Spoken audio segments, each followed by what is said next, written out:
In our quest to explore unique aspects of our guests on Wildcards, we sometimes delve into sensitive topics. This episode includes some of those discussions which may be uncomfortable for some listeners. Please be aware of this. For more information on the episode's content, check the episode description. Welcome to episode 7 of the Wildcards podcast. Today, I'm super excited to introduce you to Rachel Watkin. So Rachel is an award-winning entrepreneur who set up the Tiny Box company from scratch in her bedroom 14 years ago. She's the winner of 2020 NatWest Entrepreneur Year Award, the 2020 Rural Business Award, and the 2021 Entrepreneur Business of the Year Award at the UK Packaging Awards. She was also starred in Dragon's Den, and you would have seen her being interviewed many times across lots of different media outlets such as BBC. She's now on a mission to encourage and mentor other female entrepreneurs to follow their dreams and passions. Rachel has an incredibly insightful story, and at times it's heartbreaking to listen to some of the circumstances and situations that she's found herself into, especially throughout her childhood. I can't wait to delve into this conversation. So nonetheless, let's crack on. Hello, Rachel.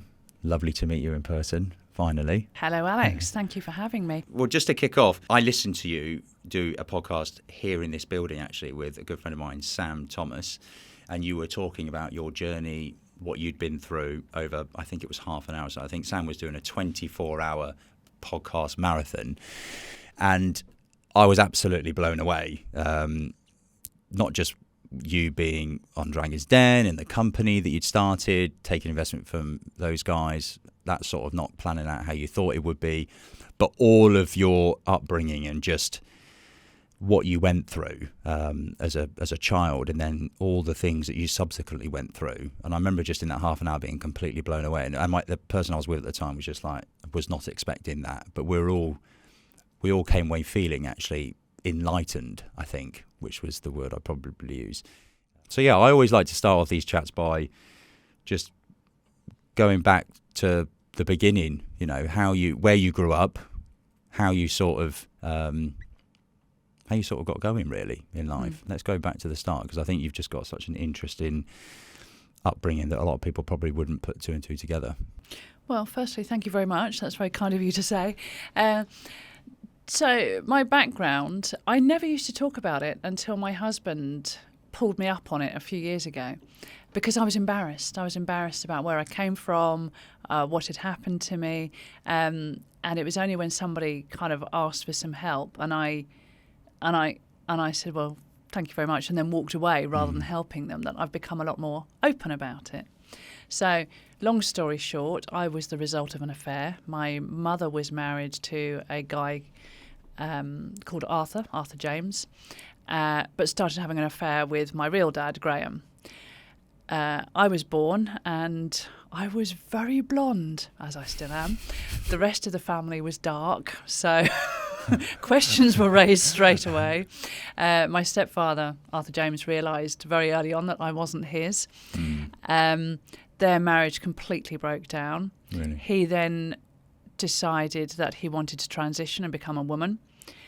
And then 8 months after I was born, there was an accident outside our house where a young boy got run over. My mum went out to help the young boy, thought that was the end of it. But a few days later, a policeman came round just to get a statement to work out what had happened. But instead of my mother being there, my stepfather was there dressed in her clothes with makeup on, which in 1971 was unheard of. And I was on the floor with no clothes on, blue, and it was December. There was no heating, and I just had a wet cloth around me. So the police... And you're a baby? I was a baby, 8 months old, yeah. So the police went away, didn't say anything at the time, and then came back and raided the house. Really? And took me straight into care. Now, apparently my stepfather, by then I was in a cot, and my stepfather threw me at social services like a rugby ball. And I actually only found this out recently because I wrote to Devon County Council asking for all my records. Really? And it was all then that it came out. I was so blue that I was imminently going to lose my toes, and I would have lost my feet within a week had I stayed in that environment. And I was taken straight to hospital. where I was there for about 5 weeks, we think, and then put into a children's home. The social services went back to get my 2 sisters, but And are they older than you? Yeah, they were both older than me, but by then my mum had done a runner to Norfolk, so actually it ended up a bit of a nationwide search to find them, and then they were brought to the children's home as well. But I was in a separate wing to them, if you like, because I was such a young baby. So I didn't see them for a couple of years, and I saw my mum once in that time, and I found letters that she'd written to my father saying that I didn't recognise her, which you wouldn't, you know, if you've been away from somebody that long. My developmental skills when I was 8 months were apparently that of a 5 to 6 month old baby, because I'd just been left in my cot. So I wasn't functioning, and when they went to take me out, rather than a normal 8-month-old baby putting their arms up saying take me, I was cowering down. So I was already obviously I was obviously being beaten up physically. Stayed in a children's home for until I was 3 or 3.5, and then my mum married my dad, my real dad, Graham. And in the meantime, my stepfather actually did transition to become a woman, and was one of the early sex changes in 1972. And we think one of the first divorce cases in the UK of 2 women divorcing each other. Because there was one before, but it had been annulled. The marriage was annulled. So, ended up with my real dad. Right, okay. Where they married. And it was a disaster. Really? Yeah. My dad convinced them that he was an aristocrat and that he would offer us a brilliant environment. And back then, the county councils didn't talk to each other. It just wouldn't happen now. No. We got pretty beaten up over the next few years. We lived in a caravan for a while. The caravan was... And that was with your sisters as well? With my sisters, It was rank. Of course, there's no washing facilities. My nickname at school was Fleabag. we were disgusting children looking back. That was my life for the next few years. And that was right the way through. Did you live in that caravan with your sisters and your dad and his partner right the way through until secondary school? No. So we lived in there whilst they were doing up the house, which they kind of didn't do, but it became slightly more habitable. So in 1975, we moved in because my mum was expecting my younger sister. So we moved into the house, but there was no facilities in the house. There was cold water. We'd wash in an orange bowl, a plastic orange bowl, sort of once a week if we were lucky. It's fucking horrendous, isn't it? I remember as a young child at like age 5 when I was at school, there was a pile of dirty laundry in front of the washing machine that never worked and that was leaking, and we would rummage through. All the clothes were mouldy because they'd been left there so long and they stank, and we'd rummage through trying to find the cleanest pants or whatever. And were you properly fending for yourself? Were your sisters sort of helping with cooking, cleaning, looking after you? Did you all have a good relationship back then? No, we had a terrible relationship. Really? Because my mum, the way she managed us was divide and conquer. Was it? So she would play us off against each other all the time. The mantra was, well, you will never be as clever as your sisters, or you will never be as beautiful as your sisters, to create that division amongst us. So I think that the one thing that I never had was that one person that was trustworthy or that I could talk to in the whole of my childhood. No one backing you, looking after you? Yeah. No. When did you... So what, like...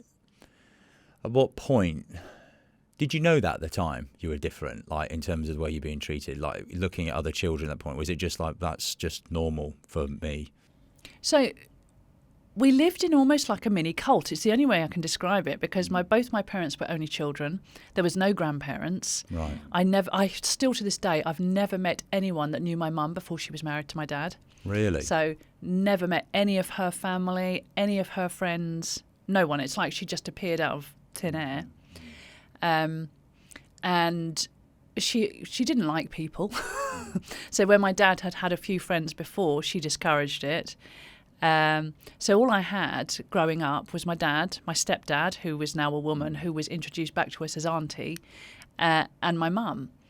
So it was just like the three adults and us children, and we weren't allowed to play or mix with the local children because my dad said that he was an aristocrat and that the local children were peasants. We weren't allowed to talk to them or play with them. Certainly, we could never have somebody around our house after school or go round to anybody else's house. So I didn't know it was different. I had nothing to compare it with. So how long did that go on for then? Like, when do you remember thinking, this is odd, this is, like, where did it change? So it changed when I was 11. My dad, have you seen the film Catch Me If You Can? Yeah. That was my dad. Really? So my dad invented his new career every few months. So before he met my mum, he had a garden nursery where he grew plants. But whilst he was with my mum, he became an accountant, an estate agent, an auctioneer. He ran a spiritual healing sanctuary for 4 years, a grade 1 and 2 listed building specialist, you name it. Oh, ran an antique shop. His career changed and he convinced everybody he could do it. So when I was 10, he decided to go back to Lancaster University. I thought to study grade 1 and 2 listed building renovation. That's what he told us. I found out only 2 weeks ago he'd actually done a part-time management course. But he set up a building business, which we all thought he'd been trained in. And grade 1 and 2 listed buildings is incredibly specialist. And he set up this business and he's convinced people that he can do it. So in the process, he manages to convince the owners of a building called Butley Priory in Suffolk. It's a huge, great big building built in 1171. Right. And he paid minimal rent, like the equivalent of £800 a month now, to live in this fantastic mansion that he was supposedly doing up. And of course, he never did it up because he didn't know what he was doing. So that's where all the stories sort of came from, because he was sort of buying into this vision that he's here, he's in this house. Yeah, I genuinely think now he would have kind of what do you call it, schizophrenia from like In a Beautiful Mind. Russell Crowe. Very much like that. It's like, I don't believe he was lying. I think he had this whole alternative universe going on around him, which obviously we weren't part of. So we moved into this mansion. My mum kept running off at the time. She just couldn't cope. And I was left to my own devices at aged 11. It was great. We live in this mansion. We're like feral children. Can do what we like when we like. So you're just running around it as an 11-year-old, like just doing whatever you want in this enormous home. Yeah. It was 72 steps up to my bedroom, to give you an idea of the scale of the size of the house. 6 acres of land around us and no parents. So I met a girl in the village, Kate, and she was really lovely. And I met her parents. And her parents, they hugged each other. And they showed love. And they said that they loved each other. And this was so weird. Yeah. And that was the first inkling that I had that maybe our family wasn't quite so normal. That's a bit fairy tale like, living in this sort of world. In some respect, like seeing the other children's houses, and then sort of, I don't know if you had play dates at that point, but like that's a serious home. Yeah. Were you told that was yours? Oh yeah. Right. Okay. Yeah. Play dates that by then my parents had no kind of input into my life. So I made friends and I would cycle to go and see them. I cycled everywhere. Which you now, aged 11, you just wouldn't even think about. But basically just doing whatever you want. There's no real there's no parenting going on. There's no parenting. You were parenting yourself. You're just doing your own thing. Yeah. It was great in some ways, but in other ways, every single cold winter, the pipes would freeze because there's no heating in this enormous house. And upstairs was a gallery, and it would turn into like just an ice rink with all the water. So we'd skate on it. I can only imagine that. I'd love to see pictures of that. But unbelievable. So did you, like, you're 11, obviously going through secondary school, there or thereabouts, getting there. What happened in secondary school? Like, how did you get on at school? So, aged 11, I went to a middle school. Before that, I'd been at prep school, and I stupidly thought, well, my dad must be quite successful if he can afford this. And I never put two and two together that he couldn't actually afford the uniform or any of the extracurricular activities, and there was never money for lunch. It was all very weird. And I've only found out, again, the last few years, it was my stepfather that paid for our prep school. And over the years, all the time we're thinking that Dad is actually earning money by all these different business ventures. He wasn't at all. He was borrowing from her continuously. So you were mixing with, like, very well-to-do children and people from an early age. What must have they thought? Smelling me next to them. with school blazers coming halfway down my arm. Yeah. You know, holes in my shoes. Yeah, it's fascinating. That world that he was in. Yeah. Swearing blind that he owned this house. Yeah. He was an aristocrat. Yeah. You're being sent to these nice schools. Yeah. Mixing with very well-to-do people. How did you get on, though, in terms of academically? Did you find the work easy? Was it challenging, given you weren't doing anything at home and they weren't checking anything at home? Or was there... I never did homework. No. There was no parental input to even talk about homework. We'd get beaten up if we didn't get A's or a good school report. Really? But there was no input in their part. And throughout school, I struggled. And it was about a month ago that my husband said to me, I am convinced you've got ADHD. I was like, no, don't be ridiculous. I'd know by now. Turns out I have. So looking back now, that's why I struggled at school all the time. Yeah. I just didn't have the attention span. No. And I knew that something was different about us, but I didn't know what it was, if that makes sense. Did your sisters have it too, do you think? What, ADHD? Yeah. My older sister, I'm pretty sure she has. Our middle sister, who was the one older than me, I don't think she did. She passed away a couple of years ago, but I don't think that she was able to apply herself better. Really? Yeah. Or deal with it, yeah. Yeah. So did you, like... It's interesting, like, how late on you found, like, ADHD. Now in school, like, my little girl who's been diagnosed with it, has found out she's got it. Yeah. But I don't know, I've got a really, like, lax opinion of these sorts of things, because I swear I've had it or got it, because, like, I'm so obsessed with stuff. Yeah. Like, my little girl can play with Lego for, like, 5 hours and create these incredible things out of nothing. Yeah. Yet she can't sit down and write anything on a bit of paper. Literally, the idea of her sat down, she just can't. She's like, all over. I mean, I've got pictures of her on the plane, like with her feet up in the air. She just cannot sit still and in order. Yeah. Like, that just can't happen. Whereas my son, he can do that. He can just sort of sit down, do his thing. Yeah. So what happened? Like, when you left school? Oh, so I missed a bit. So, I'd been at the prep school. I ended up at middle school, and that middle school was my saviour from age 11 to 13 because I made friends. Like, people actually wanted to be my friend. Which before, you know, obviously because I smelt so bad and everything else, we were the untouchables. And there were these three girls that were nice to me, and a couple of the teachers were really nice to me.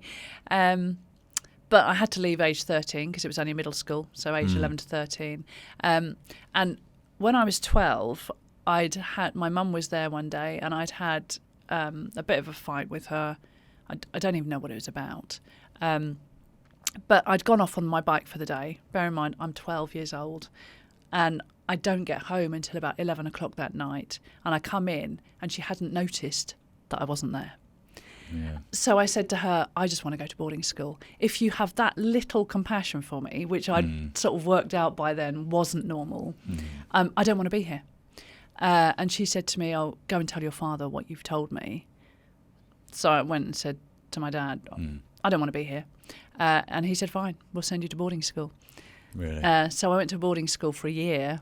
But of course, I'd, in my head, believed the hype that they had money, which they didn't. They never paid the fees. So a year later, I got kicked out. Really?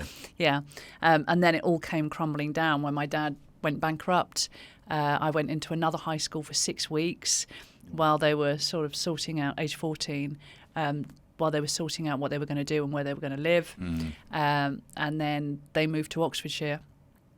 And I got put into another school, aged 14 and a half. And by then I gave up. Not for you. I got work for myself. I became self-supportive. Really? I stayed anywhere I could rather than be at home. Yeah.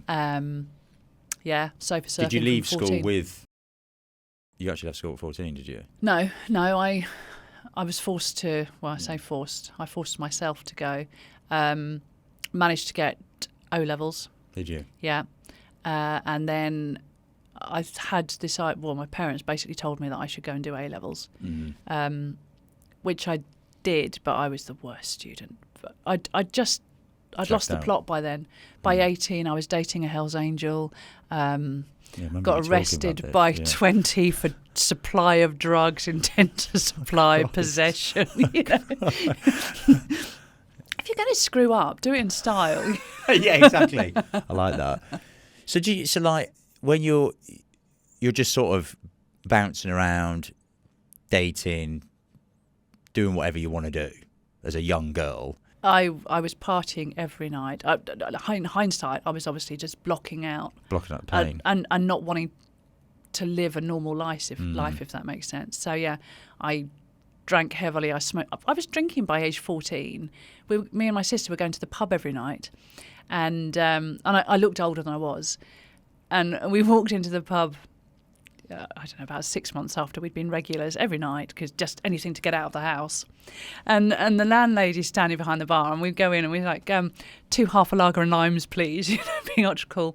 And she goes, "No." I'm like, "What do you mean no?" She said, "I saw you in your school uniform today." Oh my God. Really? Yeah. 40, that's so young, isn't it? Like, that is ridiculously young to be drinking. You just can't even get I can't get my head around that. There were girls at my school that were like 15, 16, but like, it's just so young, isn't it? But it's not surprising, like, you've all the pain and the things that you were going through.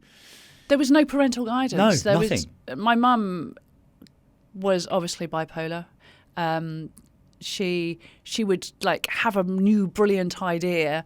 So we moved out of one house, and when we moved out, the furniture, when she'd painted, she just painted round it. Really? So she'd have like this spurt of energy, paint the room, but just not even move the sideboard. Oh my God. Yeah, and then she would go to bed for days. We wouldn't see her for quite a few days or weeks. Was she poorly? Like, I know mentally she obviously had some things that she was dealing with. Yeah. But doing that, was there anything like significant that you can think of that she was going through at that point in time for her to do that? Because it sounds like she just given up or checked out of wanting to deal with anything at all, including you girls, like her girls. So again, everything we were told about my mum's childhood turned out to be lies. She told us that she was the daughter of a rich aristocrat in Ireland, but illegitimate, and that she won a scholarship to a private school and everything. Well, I wrote to a school, the only bit of evidence I could find from her childhood, I wrote to that school this year. Turns out her mum was a Bendix demonstrator, like the old Bendix washing machines and stuff. Yeah. They lived in Coventry, so no aristocracy. None at all. And I think that my mum had these romantic notions that she was going to marry the man of her dreams, and he was going to be an aristocrat, and she was going to, like a Jane Austen novel. Yeah. And I think that she genuinely was in love with Arthur James, and that when he told her he'd only married her to model himself on what a lovely woman would be like, I think it absolutely devastated her. And then losing her children for a couple of years, even though she'd never wanted us, I don't think she ever got over it. The whole trauma. No, that's not. And back then, there wasn't like you pointed out at the start, there was no help. No help whatsoever. Connections, or it was people didn't talk to each other like they do now. And I think she probably was autistic. I think that she really struggled to show any emotion, to show any feelings. I mean, in the whole times that she was alive, she never said "I love you" or showed any affection. She would never come up and give us a hug or anything. It's horrendous. I went to uni, again, pure fluke. I don't know how I got there because my A levels were a disaster. But and I moved into a shared house, and one of the girls came and introduced herself to me and gave me a hug. And I was like, "Oh my God, she's a lesbian! I've moved in with a lesbian." It didn't occur to me that people just hugged each other. That's so funny. And that was at uni? Yeah. Was it? Yeah. What was that like? Oh, it was a disaster. Really? Yeah. So I thought I'd flunked my A levels because by then I was working. I was spot welding car aerials together, putting rubber ends on car aerials, waitressing, anything to support me and not study. So I flunked my A levels, and then I got a job in a bathroom company, and they specifically said they didn't want anybody going to uni. They wanted to train somebody up. So I got the job, and then I got my results. Oh, I hated the job. I hated it. It was so dull. Got my results, and the owner of the company, lady, was so nice, and she said to me, "Don't waste them. You've managed to pass somehow. Don't waste them. Go through clearing." Really? To university. And she pushed me to do it. Really? And the day that I went to uni, my mum turned around and said, "I don't know why you're going. You'll never be as clever as your sisters." And I was just like, I am so glad to be out of here. You've always managed to get through. I find just amazing, like the tenacity. Like the self-belief might not have been there at the time, but you'd do your O levels, A levels, university. Yeah. Supporting yourself. Yeah. Super street smart, I can imagine. So I think that it was so ingrained in us as children that we weren't wanted, that we were unworthy, that we were irrelevant, totally irrelevant to their lives. My mum used to say to us regularly that she should never have had children, she should never have got married. And growing up being that irrelevant and feeling that worthless, for me, it was like,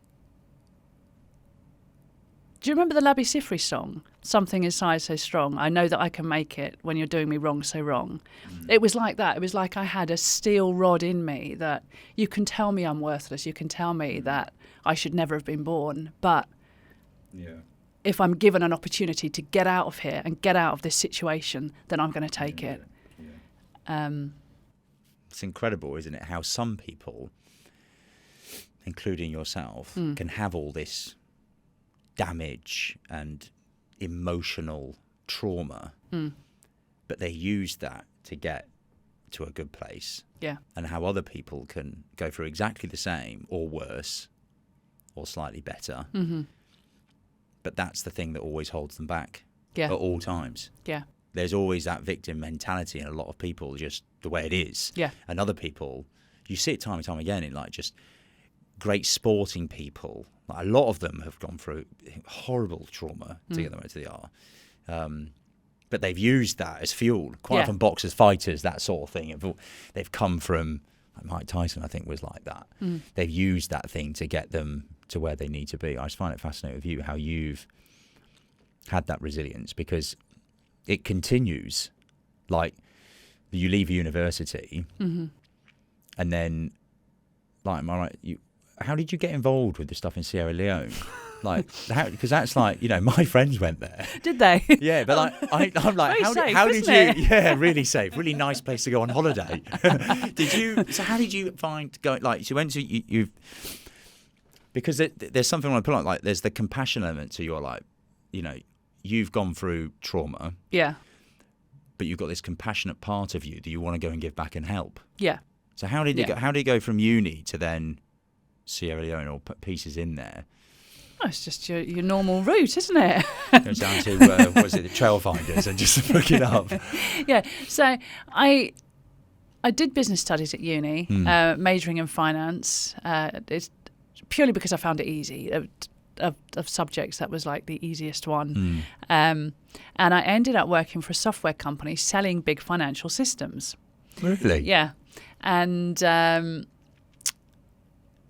so on any deal, because the deals would be like £1 million plus a lot of the time. So on any deal, we would have a commercial salesperson and then the technical salesperson. And I was technical sales because I could speak the language of techie and put it into layman's terms. For the chief accountants or whatever. Anyway, it's Christmas 1997. The phone goes and it's the Accountant General of Sierra Leone. And I kind of look around the room and there's no commercial salespeople there. So I pick it up and he says, we need a government system. Do you think that your company would be able to help? And I'm like, I'm sure we can. Of course we can do that. Yeah, of course. Got off the phone, went and found our sales director and said, there's no commercial salespeople in it. Can I run with it and do both? And he said, sure. If you need any help from me, shout. Really? So a week later, we've got the Accountant General in our offices and I'm demonstrating the system. And the problem that they had was that there was no payroll system primarily. There was no government system at all, but there was no payroll system. So the EU was pumping all of these millions of dollars into Sierra Leone, but the ministers were paying everybody cash that worked for the government. So the lists of employees... I can only imagine. Most of them fictitious. So the idea was that we'd put a system in where everybody had to have a bank account registered and they would be paid electronically and every single employee had to be authenticated. So we built the system in the UK, flew it out there. They got it up and running. And then November 98, they said to me, would I go out and help the final configurations and really get it properly up and running? So I did. I had no idea what I'd let myself in for. So there I am, white woman, my little business suits. Oh, God, I can only imagine. Get off the plane. I'll nearly get arrested at the airport, but in Banjul. But get into Sierra Leone. I'm like, oh, there's roadblocks everywhere. Oh, we've got an armed vehicle. Oh, the hotels seem to be blown up. So I ended up staying with the Accountant General because there were no hotels by then. They'd all been blown up. And the first morning I woke up there, I got up and there was nobody there at all. And all I could hear was gunfire in the background. I was like, feck, they've all been taken in the night and they don't know that I'm here. So I'm the only survivor and there's no phones or anything. And I've just got all these horror dialogues going through. And then one of the guards outside sort of comes in. I'm like, phew, thank God there is somebody. And when was it? When was this in terms of year? 1998. Oh, 1998. So this is right in the middle of the coup. And I was working in the Treasury building a few weeks later. And the radio's going, and it's reading out names really fast on the radio. And I said to Mrs. Weeks, the secretary there, is it horse racing or something? You know, when they read out the names really fast. And she goes, no, that's the public execution across the road. Oh, my God. I mean, I laugh. It sounds horrific. But they literally put black bin liners over everyone. 24 rebels and shot them with a magazine each against these posts. Bloody hell. Yeah, as part of the coup. And that was the names they were reading out. Why were they letting you go out there? Like to, I suppose, government importance of doing this off, right? Yeah. So I'd been back 2 weeks. The poverty out there, never seen anything like it. But I'd been back a couple of weeks, and the EU rep that I'd been working with phoned me, and she said, "Oh, have you seen the news?" No. She said, "Oh, the Treasury building in Sierra Leone has been blown up in Freetown." Really? With your system. She said, "Please tell." This is in the days of the good old backup tapes. She said, "Please tell me that you took a backup tape with you." And I was scrambling around on my desk, like, well, I've got one that's 2 weeks old, and at the time, no awareness that the entire government system of a company was your stuff, your lunchbox, yeah. And she very calmly sort of said, "Do you think you could get on a plane to Zurich, kind of now?" And we'll send a couple of EU reps to meet you in Zurich and collect the package from you, and they'll fly it on to Sierra Leone. So that's what we did. Bloody hell. So how long were you there for? So the first time I was there for about a month, five weeks, something like that. And a year later, they asked me to go back and fine tune and Really? teach them more, and I said no. I said, "I'll meet you in Banjul, which is a little bit safer." Really? Yeah. So we did that. And then, like, that's just out of control, right? Being there in amongst all that sort of stuff. How did you sort of feel with? Did you regret going out there? Did you blame the company for sending you out and seeing all that stuff and being no? It was my choice. It was me that had pushed to say, can I run with this deal? I took ownership of it, and the accountant general, after about a week, he said to me, "Rachel, I have never seen, in all the time that I've been working in third world countries, I've never seen anyone come in, just deal with it and just get on with the job." He said, "You just don't seem to have reacted at all to the gunfighting, the shooting, the curfew that you'll get shot if you're out after 10 o'clock or anything like that." He's like, "You've just taken it all in your stride." Yeah. And it was because of my childhood. I never knew what I was walking into, what violence I was walking into, what meltdowns. So it was sort of, yeah. I mean, when I was 6, my dad called me and my sisters together, and he'd got a rifle with him, and he said, "Life lessons, mixed metastasis is going round, so we're going to go and see your rabbits." We had pet rabbits at the end of the garden. And he said, "Right, open the cages," and he shot our pet rabbits in front of us. And even my mum was like, "Why?" He said, "Character building." Really? That's his mindset. That was his mindset, yeah. So I guess Horrible. it just wasn't such a shock to me. Yeah. Do you know what I mean? Which helps later on, but actually at the time it's absolutely horrific. Isn't it? That is just not the right thing to do. Oh. So what happened? Like you go to Sierra Leone and you've seen this and heard and been involved in, like there it is, front line. But you're in software sales. Yeah. Like what happened after that? Where did you go after that? Did you build upon that, or did you what happened? So I came back. I'd been back. So while I was there, I was looked after by 5 soldiers. They were brilliant. They were part of the Peace Corps team, and there was one rep from each nation.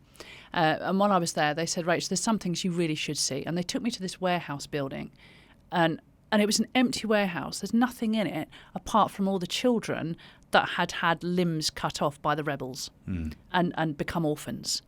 And I can only describe it as horrific. It's one of the worst things I've ever seen in my life. And I came back from there, and I walked into Waitrose the next morning, and I heard these women complaining about the price of cheese. And I was just like, "Are you fucking kidding me?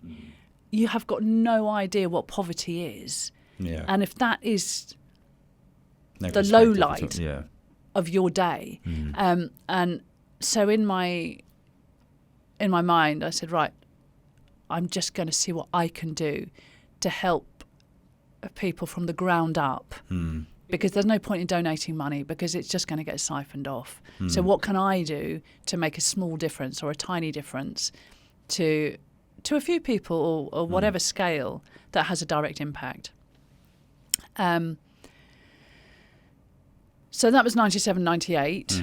And And then in 99, I started sort of formulating my plans of how I was going to do it. And then I went for, in the year 2000, I had my whole plan together. Started to work out how I was going to do it. Then I went for an appendix operation and bang, my life completely blown up. Really? I thought it was a routine operation. That's what I was told. I came out of hospital. Everything was fine until about a week later, and I started having a seizure every morning, like a Really? fit. Yeah. And I could feel it coming on, and my temperature would just rocket, and then full on seizure. And that went on for 6 weeks, every morning. And it took me 9 months before I could walk further than the bathroom, and then just get back into bed exhausted. You're not working then, obviously, no. I lost my house, I lost my job, my partner walked out, I lost my car. Really? Yeah, complete life reset. But I was so poorly, my mum said, come back and we'll look after you. And I was the only sibling that had the opportunity to kind of rebuild some kind of semblance of relationship with them. Really? So for that, I'm eternally grateful. They fed me. I mean, my mum, she didn't know how to look after people. So she cooked for me and she'd bring me cups of tea, but it didn't occur to her that I needed washing or changing bedding or anything like that. But she did what She knew. She knew. Yeah, it's the only way to describe it. And yeah, she looked after me in that capacity. And what was causing all of that? No idea. The hospital lost my notes. Did they? Yeah. So it was like could have been some poisoning from the appendix that needed or coming out. I don't know. A couple of doctors, because of course I kept ending up with emergency doctors. A couple of them just hinted that somebody had had an accident with the anaesthetic. Really? But because my notes were lost, nobody could ever tell me. But it took me 4 years to. Did it? Yeah. It took me 4 years to rebuild my life to enough to be able to work part-time. Oh my God.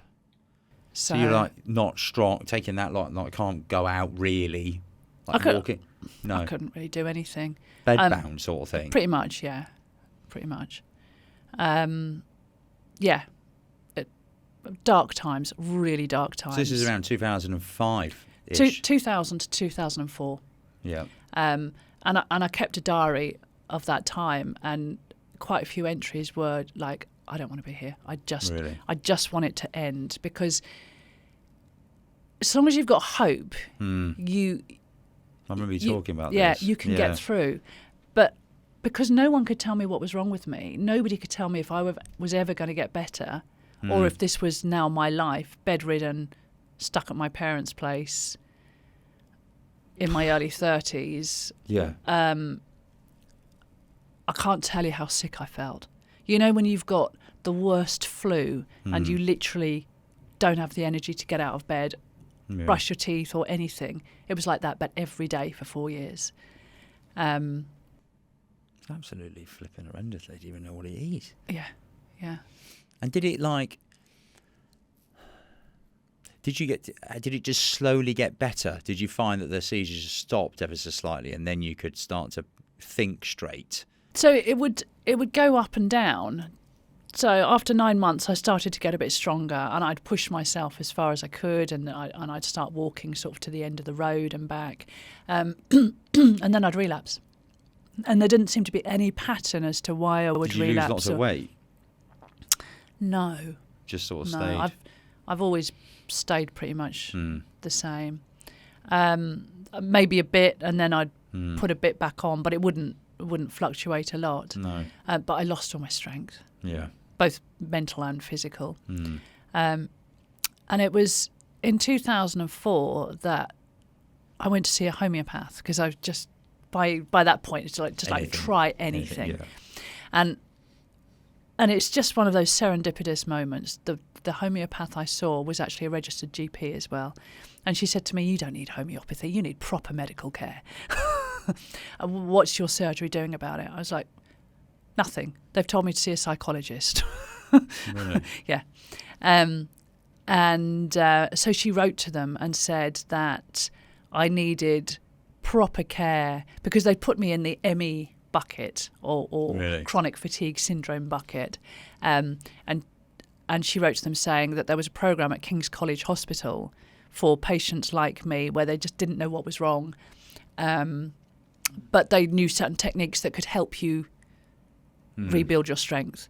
And she managed to get me on the King's College programme. Really? Yeah. And that was a turning point. So what does that mean? What did that entail?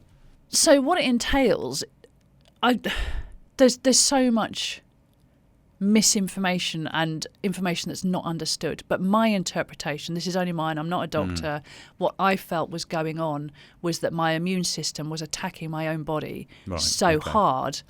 But because it was moving around all the time, it was never traceable, if that makes sense. So if you've got eczema, that's your immune system attacking one patch. But when it's your whole immune system attacking itself. So what they do is they make you pace by doing exactly the same every day. Exactly the same. So you basically end up tricking your body into doing more and more and more each day without your body realising that's what's happening. And it's a really long, drawn-out process. Really? Yeah, like 6 months of following this programme. But by the end of the 6 months, I could stay up and be upright for like a whole afternoon without feeling like I was going to pass out. That was major progress. Yeah.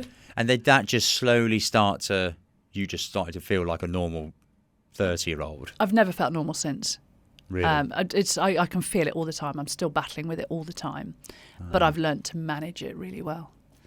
You don't take medication for it? What medication? They still don't know. They don't know. They still don't know. No. How odd. Yeah. So it's like an autoimmune sort of... So the symptoms are really similar to long COVID. Really? Really similar. I've spoken to a couple of people with long COVID that are basically bedbound or close to it. But so you went to, like, you've gone through this, it's not even an ordeal, it's this horrendous battling journey of getting your health back on track. Because you look very healthy in front of me now, like very healthy, glowing. Yeah. How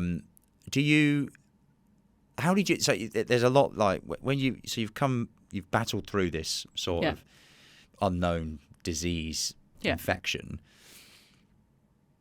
And then, I know there's a lot in between here, but like that to stand in front of the dragons with your idea and business. How did you think about starting your own company? Was that the only, because before you've worked for someone else. Yes, you've hustled before, but you've worked for a software company, I presume, making quite good money. I was paid a fortune. Yeah, like that, because they do. And like, how do you go for that and go, actually, I want to control my own destiny. I want to start a company. It was nothing like that. It was the fact that I could only get out of bed for a few hours a day. Really? So I thought, well, what can I? And I'd have good days and bad days, and days when I just couldn't do anything. So owning your own thing, being in charge of your own destiny, was like that's vital. The only way to go in where I can make a living and work it around my health. Because I didn't want to be taking on work and letting people down. Yeah. Do you know what I mean? It was just so and at that point I thought, well, I want to go back to helping people in Sierra Leone. I want to be in charge of my own destiny. So I set up a really early fair trade business of jewellery. But the idea was that a lot of the fair trade jewellery is just, being diplomatic, not the most suitable for the UK market. It's authentic designs. So we thought, if we design it here, but teach them how to make it, then it will work for the UK market, and I achieved both. And I don't know what I was thinking, but I still look back now and think, what was going through my brain? But in 2006, I'd sort of built my strength up a bit. I was still far from right, but built my strength up. So I took myself on my own to Kenya, to Mombasa, to work in the slums of Bombolulu, to teach women in the slums how to make the jewellery. And the women in this unit, it was a charity, not run by me, but that I collaborated with, where the women were rape victims, polio victims, all sorts, and they ended up working at this shelter. So they needed work like mine to fund the shelter effectively. So I did that, and then I worked with some women in Zimbabwe where we were literally smuggling in the raw materials and then smuggling out the finished product because of the whole political situation under Mugabe. And it was actually my sister that said, well, what are you going to package all of these products in? I was like, good point. And it was at that point, was it? Really? Yeah. And I couldn't find any packaging. That's absolutely fascinating how these business things just come about, isn't it? It's not until you're on that journey, isn't it? You're on the journey, you're doing something. You're like, why isn't there anything else? Why is no one else doing that? Yeah. And it was at that point. Yeah. Really? So how long were you out there for? What, in Bombolulu, in Kenya? I think it was about 3-4 weeks. Were you? Yeah. And the business idea came about at that point that you thought, well, how are we going to get it out? We need to think about what we're going to package it in, And I approached quite a few of the packaging companies in the UK and said that I wanted small runs because I didn't know what scale it was going to be. It was a part-time hustle. And they were all saying, oh, well, it's 1,000 units of each size and each colour. They'd send me a quote in the post. And I'd worked for a software company with SLAs of like an hour or 2 hours, so to wait 10 days for a quote in the post was just mind-blowing to me. How was your health at that point? Oh, it was pretty bad, but it was just like, okay, well, I can either sit here and feel sorry for myself or I can push myself as far as I can to get some semblance of normality. And that was 2004? 2006. 2006, okay, interesting.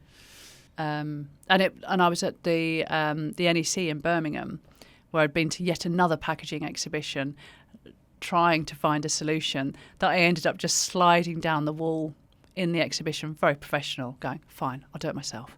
Really? And you literally you started the Tiny Box Coffee when 2007? Back end of 2007, yeah. Really? Walking straight into the 2008 recession.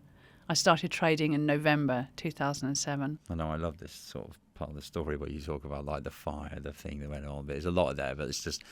So you've left Kenya. Yeah. The idea is now in It's flow. happening. It's happening. Tiny difference ring, look. Love that. And now you're starting this business up. Yeah. How do you get it going? How do you fund it? How do you sort of get this idea to reality? Like, because the big packaging companies are obviously doing minimum order runs because it costs a lot of money. So how did you get that all going, doing what you're doing? So I found manufacturers outside of the UK where I could buy off-the-shelf product in bulk, because the logic to me was that the jewellery market at the time was very fragmented. It was the start of Etsy. It was the start of Not on the High Street. Yep. So there were lots of businesses out there that just wanted bangle boxes or ring boxes, and the same as me, that didn't want to order thousands at a time. So I figured, well, if I buy them in bulk, then I can just sell them online just as blank boxes to anyone that's got the same problem as me. And I spent quite a few weeks in the British Library, which is amazing because it's free and you can read all of the marketing reports that have ever been published there for free. Yeah. So I ensconced myself there. And it was like, it's not just me. The marketing reports show that there is a gap in the market.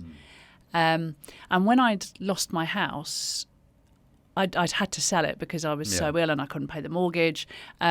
I had about 20 grand left from the sale of the house. So I put that into the business. So proper bootstrapped it up. Yeah, completely.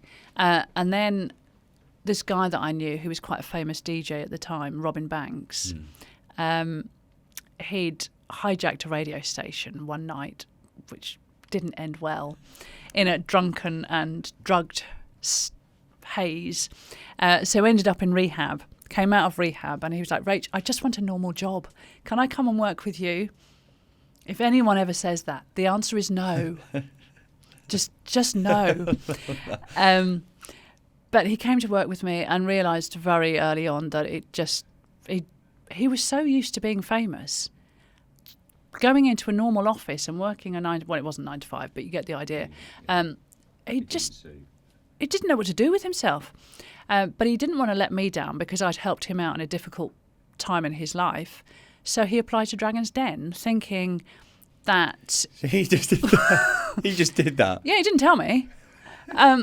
But he thought that he could get me new business partners and that he could also kickstart his broadcasting career by being back in the public limelight. But yeah, he put the application in secretly and I didn't know about it until the BBC called and said, "Are you coming on?" How did you feel about that? He was in the... Was it exciting? Well, he was in the office that day when they called and he was just going, "Blag it. So I'm going, "Oh yeah, we need we need money for stock." Got off the phone. I was like, "What have you done, Robin?"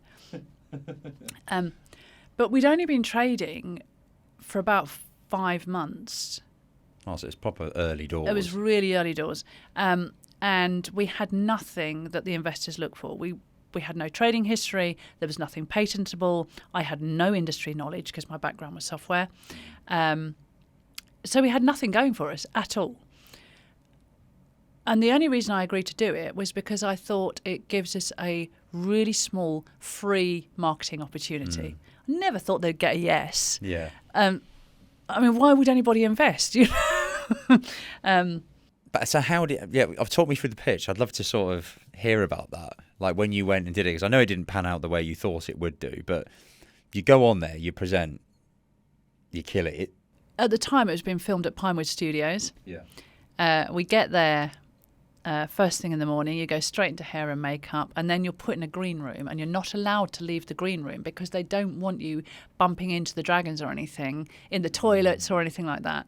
So, and you are escorted everywhere by your runner to make sure that you don't disappear.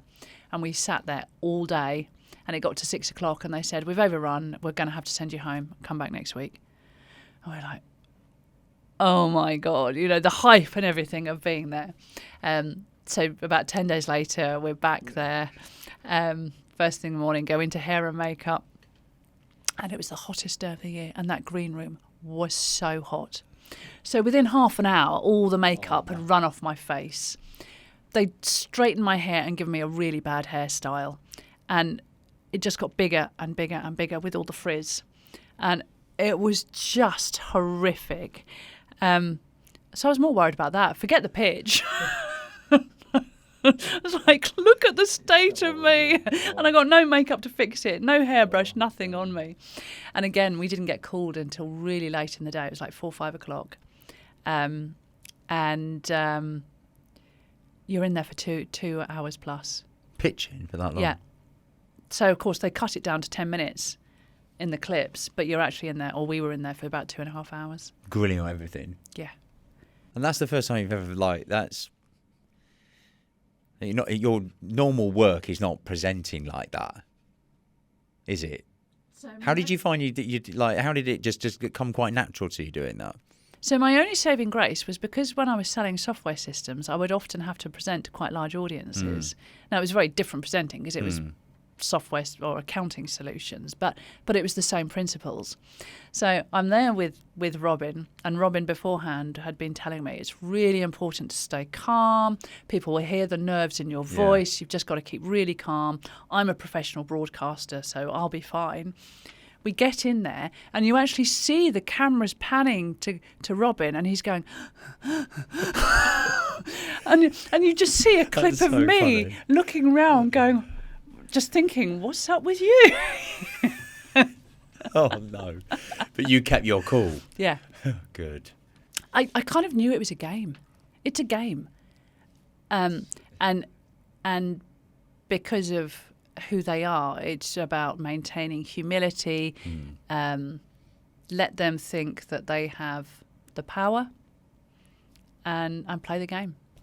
And they invested? And they invested. But I did wonder what the hell happened and how it happened. As I say, because I didn't have anything I thought they were looking for.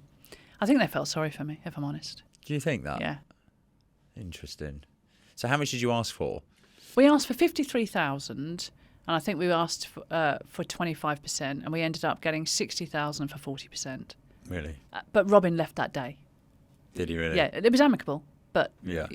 he'd got what he wanted out of it, and He moved on. he moved on. And who did you get on board? Which dragon? I got Theo Paphitis and Peter Jones. Both of them. Yeah, and Robin did get what he wanted. He is back on the radio on Radio Oman. Is he? Well, Yes. good luck to him. That's great. Yes. Fantastic. Good work for him. That's amazing that you went in there and got a yes. That's nice feeling. What happened after that? Didn't hear anything for 2 months. Nothing. So you get all the hype and all the excitement, and we're like waiting by the phone. Do you know what's so horrible? Like, do you know?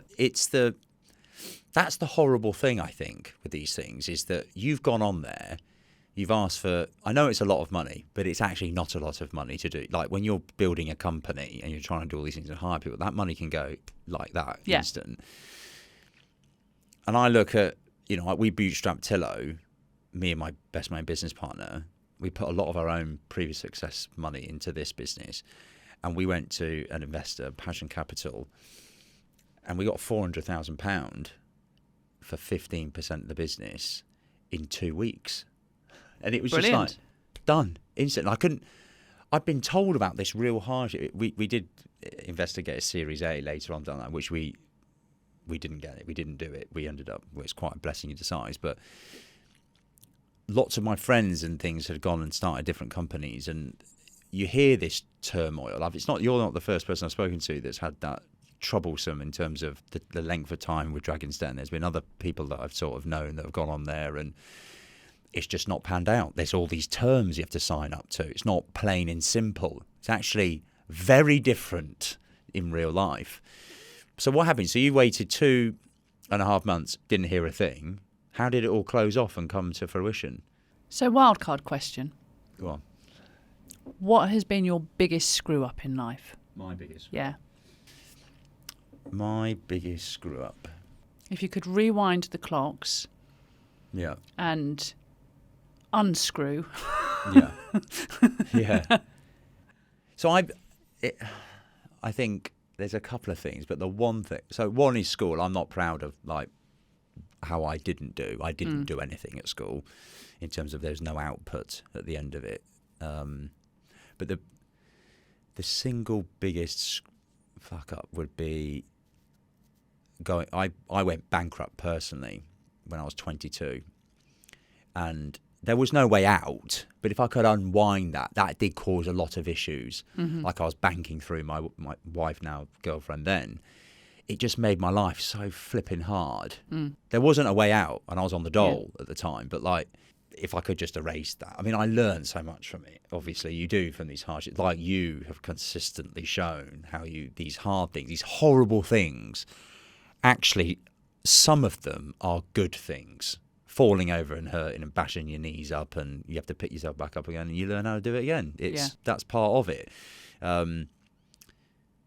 That would probably be the single thing, I think, because it just put a lot of pressure on me and my wife at the time. It was just, not very nice. And just disguising myself when I go down to the dole office, because I didn't want to see anyone I knew. It was like, that was horrible. And I just it wasn't me. Like, I was a proud military man, bare in my head. I felt like I was invincible. People would shoot at me, and I think bullets would slide off me. I just didn't think anyone could affect me. So that was a big demotivator. But I used it, looking back now, I think it was a great thing, because, you can have these things happen to you as you've done. Yeah. And then you just come through it. Bankruptcy. So I'm keen to get back into the Dragon's Den thing. Well, it was kind of linked. So about 2 weeks ago, I underwent some hypnosis, which I've never done before. And it's been a bit of a program. And at the start of the hypnosis, I was asked if I carried guilt. And I was like, no, not really. Of all the emotions, I don't think that I'm guilt-ridden. How wrong I was. Because what I unearthed was 4-year-old me being told by my mum that I had ruined her life, and that I should never have been born, and that that my existence had ruined her life. So I'd grown up with all this guilt. So not only did I not feel worthy, I felt like I shouldn't be here and I didn't have any right of existence. So when the Dragons said, oh, well, we'll give you 60,000 for 40%, and these are our terms, because I had no concept of self-worth or self-value or anything, I signed them. And in hindsight, had I had any idea of what I could have done, it would have been quite a different outcome. I'm not saying I regret it. Yeah, because, I know what you mean, though. Because I've learned so much from it, and the one thing it gave me was credibility. But I should have had more self-belief and self-recognition of what I'd achieved than agreeing as I did. And I suppose that you signed that documentation, and actually the journey of it happened, of the Tiny Box Company growing and realising actually you probably could have done it yourself. Well, they agreed. I agreed with them. Yeah. And again, this is a recognition of my lack of self-worth, where I agreed with them that they were just going to forward me the money and leave me to run the business and not get involved. And the only reason I'd agreed on TV was because I thought I was going to get mentored. Yeah. Because I didn't have enough. I didn't have enough self-belief. I didn't need the money, But I'd started it. I'd bootstrapped it. My first month of trading, I took £4,800. I'm like, wow, I don't know anything about boxing. And I'm making some money there. Yeah. It was my complete lack of self-belief that, led me to that decision. Because this journey of, I'm keen to dig into a couple of things as we sort of come to an end. But one is the journey of the Tiny Box Company in terms of you've taken investment. They're sort of absent. They're not even involved, these investors, which wasn't part of the deal. The fire at the building and all this, I don't know how much you want to talk about, but the tragedy along the way that you spoke about when I was listening to you, your sisters, just you personally being constantly dealt these cards of bad luck. Because the company's one thing, but health-wise, that can, as you've been through before and you've seen, that can knock your ability to succeed hugely, because it's just how you're meant to deal with big business decisions when you're poorly. That's really hard. I think it's just been quite an unfortunate roller coaster. I don't know how else to word it. I mean, yes. It's really unfortunate. Really unfortunate. People feel it's a bad week, or we've had a bad month or quarter, but the fucking thing burning down and losing all the stock. Yeah, that was... for most people, that's really big. That's a big deal for a company that has all the stock they're selling. That's how you make money. Yeah, that would have been 2008. Was it 2008? Early 2009? No, 2008. I had my first member of staff. Very exciting. Yeah. And I was on the phone to a customer, and she came running in, and she said, the warehouse is on fire. Oh, and I was talking to the customer, and I was like, oh, I'd better go, because apparently there's a fire. And my dad had actually popped in to see me that day. And my dad, the one thing that I know he actually did do, because I found his records, was he was in the fire brigade in the 1950s in Brixton. So I came out and he said, don't stand there, dial 999. As there was smoke and flames billowing out. But we were really lucky in that we were next to a metalworks, or the metalworks was a few doors up. And because of the nature of the work they did, they had loads and loads of fire equipment and fire extinguishers. Did they? So they managed to get the fire out before the fire brigade arrived. Really? They were wooden buildings. So if they hadn't... Yeah. It wouldn't have just been our building. It would have been all the ones on the estate. Yeah. But yeah, we lost a lot of stock. And it turned out that we had halogen lights in the ceiling, and it turned out that where you're supposed to keep 12 inches of insulation space, the insulation being put directly on the lights, and Caused the because the roof was tin in the heat, Yeah. it caught light, dropped onto a cardboard box. Done. Yeah. Bang. Yeah. So then the next major event was I opened the door into my office. I tried to and I couldn't open it. Walked in and my chairs were floating in water. Everything in there. It's just flooded everywhere. Yeah, but not just a little flood, like literally absolutely out of everything control. floating. Do you have insurance for that? Yeah, we did. So it's just constant, like, Yeah. bad luck and obstacles to deal with. Yeah. And dealing with customers that want their stuff and you can't give it to them. Yeah, yeah. But I think my darkest work moment was I'd gone into work and there was no internet orders. So this is 2018. And by then we were doing like 10 grand a day or something on just pure web sales. So to have none, it's like something is not right here. So we got onto the phone to the web developers. They're like, we can't see anything wrong. The web host company was saying, well, there's nothing wrong. And I'm like, well, there clearly is. And the two were blaming each other. And in the meantime, I've got a warehouse of guys with no work.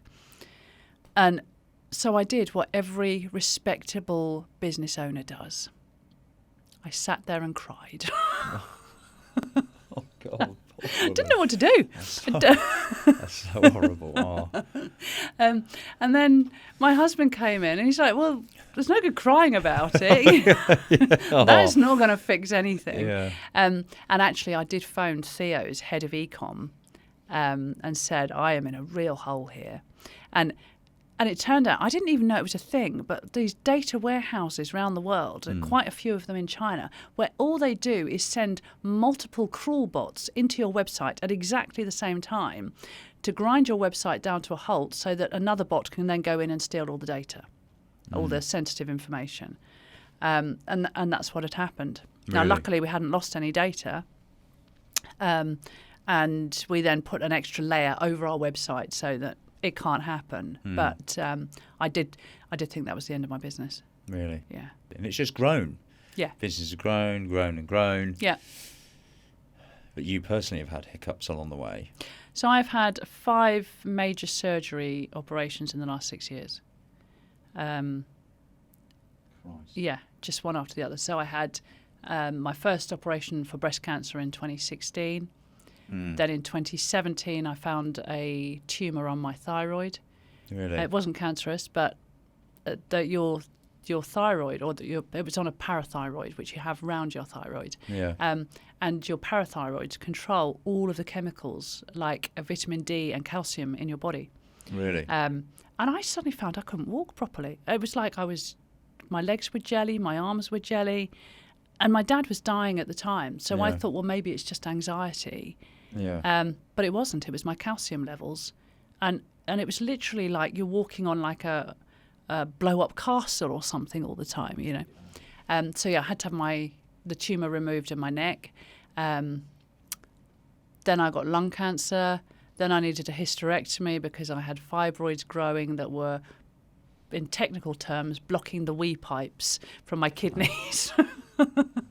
So a hysterectomy in 2021 and then a double mastectomy in 2022.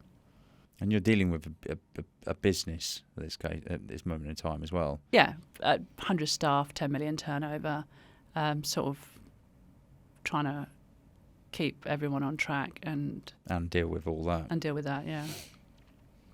Like resilience isn't even a word that can be used there, I don't think. It's like, it's so beyond like a lot of people's thinking that you can go through hardship and just keep on going.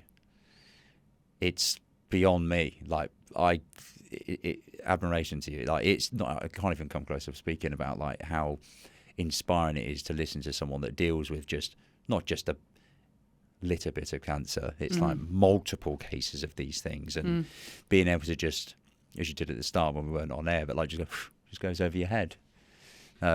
It's fascinating. Do you meditate? Yes. Do you? Yeah, I was going to ask a bit about this. My wife was asking, like she was saying, ask Rachel that. Do you meditate? Do you what's your morning routine like? Do you have a routine? Oh, don't even look at my morning routine. Really? I am not a morning person. Ever since my original illness of whatever it is, it felt like my immune system was attacking me more at night. Yeah. So I still wake up and I feel like I've been run over when I first get out of bed. Just not a morning person. My husband literally will grab my ankles and wrench me out of bed and shove me into the bathroom. So that's my morning routine. I can't function until I've had a cup of tea. But I meditate every night. Do you? Before I go to bed, well, in bed, I'll meditate every night. But going back to your question on resilience, my sister was diagnosed with terminal cancer in 2018, and it came out of the blue. She was given 3 to 6 months to live. They managed to keep her going for a couple of years, but it was because she was diagnosed with cancer. I said to my husband, I've got a hunch. I've just got a hunch. And a friend of ours said, just pay to go and have a full body scan and then you know what you're dealing with. Right. And 2 days later, the hospital called me and said, we think you've got lung cancer. So it was like, I'm only here now because my sister died. Yeah. It sounds dramatic, but that's the reality of it. And ever since then, I was like, make it count. Make every day count, because 1 minute she was fine. Yeah. And then the next minute, she had no symptoms. I had no symptoms. People believe if you've got lung cancer, you know, the adverts on the telly, or you get a cough and everything else. You had nothing. You don't, because you have less nerves in your lung than in other parts of the body. So it's only when it starts pressing on something, which by then it's quite a big size, that you have symptoms. And how old was your sister? She was 49 when she was diagnosed. Really? Yeah, 49, 50. It's young, really young, isn't it? Yeah. So that kind of, I guess, instilled more resilience in me, because I kind of feel like I owe her to keep going and make it count, make our time here count. You keep yourself fit and active. Do you do much fitness? Like, do you meditate before you go to bed and you sort of get your mind mentally like strong? But do you do anything else that you'd say constitutes to being that resilient? Do you think anything in your day helps you deal with all the stuff in your business that's got lots of people, lots of problems? Yeah.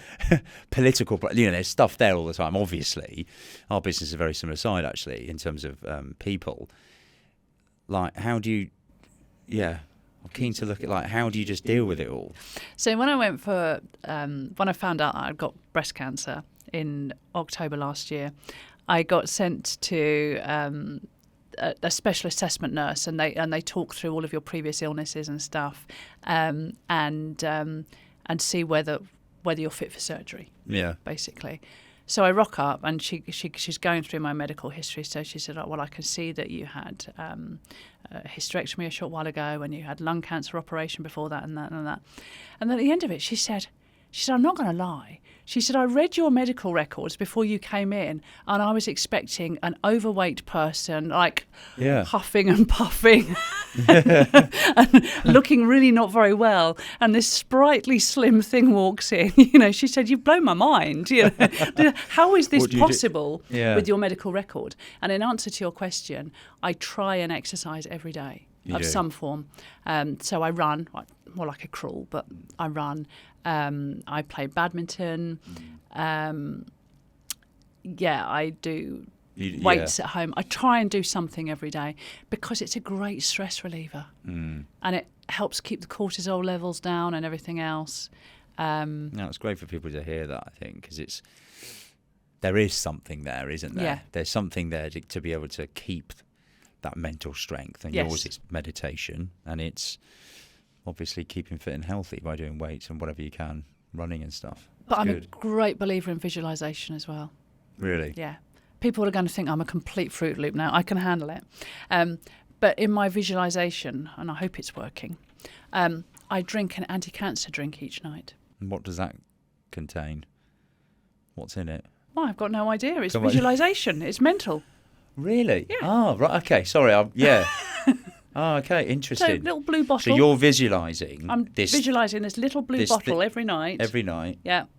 And I've visualised drinking it. And that's cleansing you. And the label has anti-cancer, guaranteed to work. So it's almost like manifesting Yeah. in some respect, isn't it? My wife's a massive fan of that as well. Yeah. Interesting. I love that. Amazing. I am over the moon to have gone through a bit of a journey with you actually on this podcast.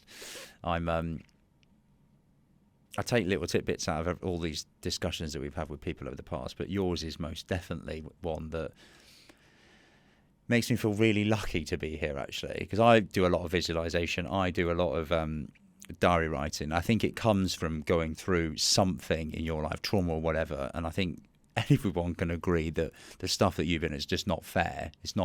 Some people's lives go through a place of hardship, but you seem to have taken that and just learned from it and just pushed through. I was going to say, is it not fair? Because I now feel, rightly or wrongly, that I am now in a brilliant position to go out and help other people with their own emotional and mental challenges. Which, had I not gone through all of this... I know, and that's the thing, I think, isn't it, Rachel? And I think it was when you were talking... it was when you were talking about you being a little baby, 8 months old, with, like, blue feet and stuff. It's just like, that, sends shivers up my spine. But, yeah, I'm truly grateful to have had you on the podcast today, and I really want to thank you for your time, because it's been hugely inspirational for me. I know it'll be hugely inspirational for people that I know that listen to the podcast. I'm very blessed to be here, so thank you. Thank you for inviting me. Thank you so much for coming on board. Appreciate it.